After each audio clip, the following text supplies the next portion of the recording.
This is episode 2 of a working title. And,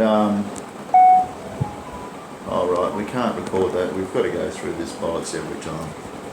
So this is about the rodent, from following on from episode 1. And I'm at the point of departure. I got there 10 minutes late. I informed that I would be late, and yet there's a delay in disembarking due to the request to, or the shock from the that I'm not prepared just to take a rat on board.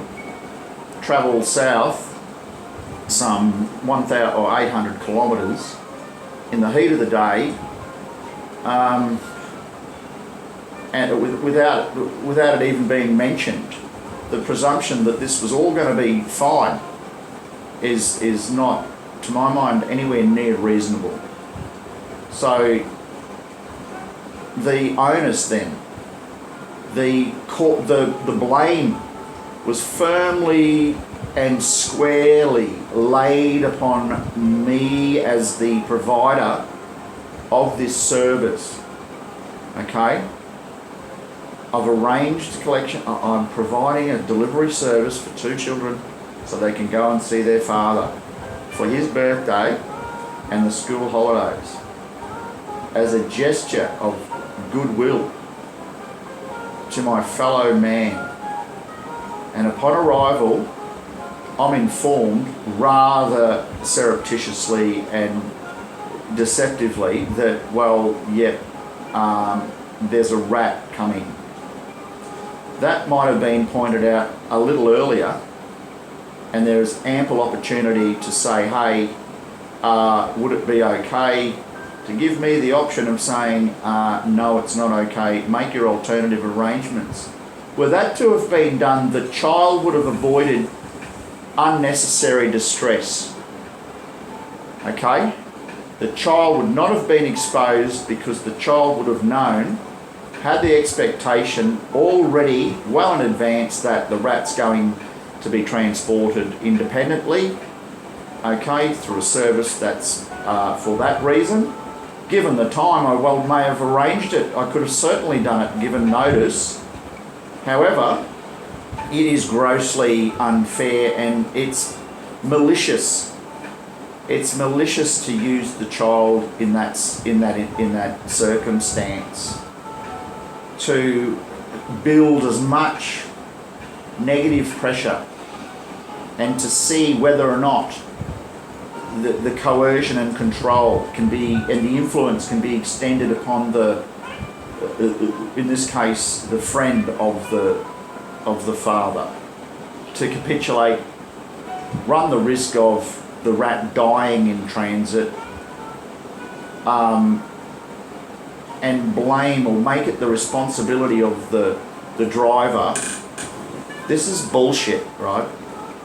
To make it the driver's responsibility to tell the child, no, the rat is not able to travel, and consequently the driver's now being told, well, she's not going to go. And I'll say, well, look, that's your decision, adult. That's your decision, adult. Not to the child, or not wanting to get involved in this debacle whatsoever. Then there are phone calls back and forth and abuse hurled, no doubt, and references to me made, no doubt, for how fucking dare I have the audacity to say, oh, sorry, but I do not want that rat in, the car, because it's not mine. I might want to sell it. Why do I have to justify it? Oh, well, because the child says she's not going to go on holidays if you don't take the rat back on me. Well, then I suppose she's not going on holidays. So I'm not responsible for that decision. I'm sorry. Back on you. Oh, well, I'll just ring and see. Whatever. So that little ring and see whatever, that took a number of minutes to sort of resolve. All the while the child's on tenterhooks because the poor thing's, doesn't know if the pet can accompany her on holiday or not. And all of it could have been avoided. And the motivation for doing it is fucking clear. And don't think for a blind fucking moment that someone of my intellect or that of blind Freddy could not fucking see directly through it all and see exactly how manipulative and coercive and controlling and influential one was trying to be in positioning me, the driver, doing a favour for the friend. And as a kick in the guts to the friend, oh, well, as a, you know, the innocent one gets caught up in the crossfire, not me. I didn't return. I merely just went, no, deflecting, not touching, not involved in. That is your decision. I'm here to collect 2 kids at 7:30. Apologies for being late. Why aren't they ready anyway? If I'm late, they should have well and truly been ready, because you had that additional time, didn't you? Due to my tardiness, right? You had more time to be ready. You know, could have made the phone call. Just let them know that the fucking rat's coming. Oh no, I'll just ask him, hey, is it all right? No, it's fucking not. Let me know if I'm going to collect the kids or whether they're going through some alternative means of transport that will accommodate rat transportation. Okay? You know full fucking well that it's going to be a no, which is why you didn't ask in the fucking first place. You fucking geniuses, plural, didn't ask in the first place. Oh, I didn't know that was on. Bullshit. Both fucking knew. Both knew it was on and just thought you'd have a bit of fun with fucking muggins. I hope you enjoyed it. But your fucking daughter, you ought to be both ashamed of your fucking self that you didn't ask me. Both of you. To put her through that fucking turmoil and for me to see her tears and to blame me for their fucking tears because I'm the one putting the foot down going, it's not okay for a rat to go on a fucking car. Okay, in 60-degree heat in a car park. Kids die. Kids die in fucking cars. What's it going to do to a rat? Take it in and get lunch? Without any fucking footwear? You know, you shouldn't have a fucking mobile food outlet, Kathy, because you need to have footwear on. You don't even know why, you fucking idiot. You've got to have footwear on to be served. You can be denied service if you don't have footwear on due to hygiene reasons. It's part of fucking hygiene, food and safety. Go and do a cert fucking 4 and you might be a better mother as a fucking consequence. And for me to be blamed for anything that would have happened thereafter, get fucked. You got no idea. And don't think, I know that you do though. You're cunning as a shithouse rat, if you pardon the fucking pun. And the minute anything happened to one of those kids, you're fucking suing. You're suing. So fuck you. I'll step away from the festering fucking turd can. Right, so that delay meant that I'm on Caravonica Road as I'd intended. But, you know, late. So there was a delay there. Now how much of that's due to the rat and how much of that's due to me? Well, let's just call it fucking even. But the delayed departure meant a delayed delivery. Now, this is where I think I don't need to fucking explain things. If people just adhere to a fucking pickup time like they do on an aircraft or a bus or any other fucking service, you're there on time. There's a delay, you inform. I did. You're fucking late departing because of your rat. I'm late arriving.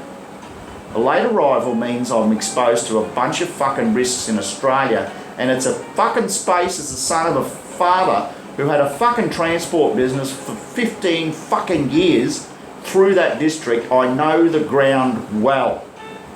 You don't drive when there's kangaroos on the fucking road, and when are they there? When are the kangaroos on the road? That's fucking right. And you don't drive in that car because the lights aren't that fucking flash, right? And you don't drive when you fucking don't know where you're going. That's what causes fucking accidents. Risk. You know?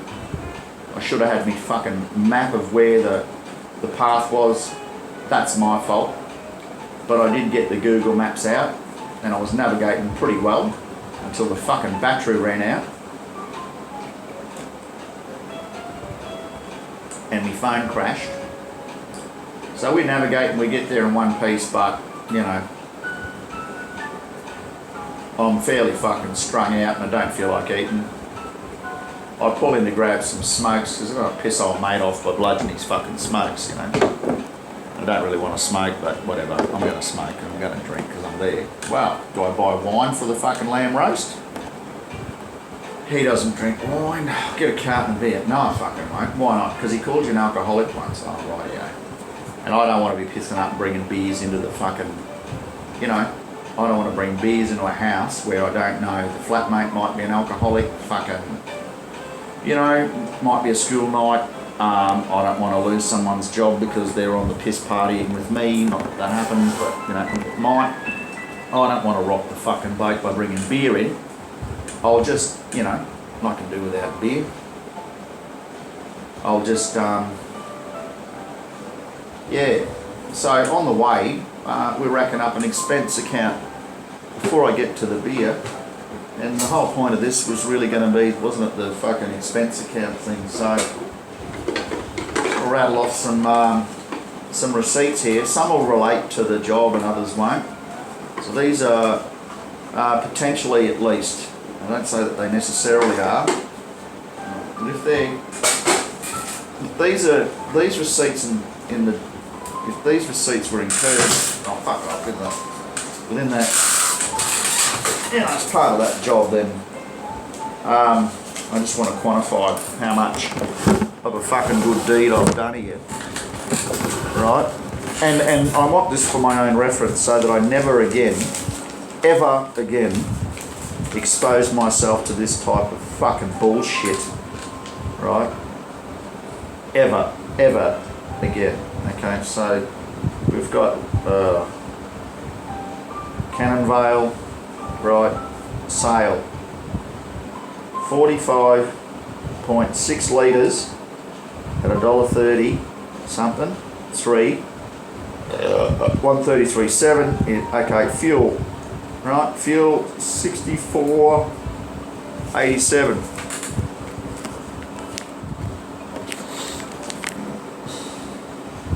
And so on. I'm going to do that on a separate thing.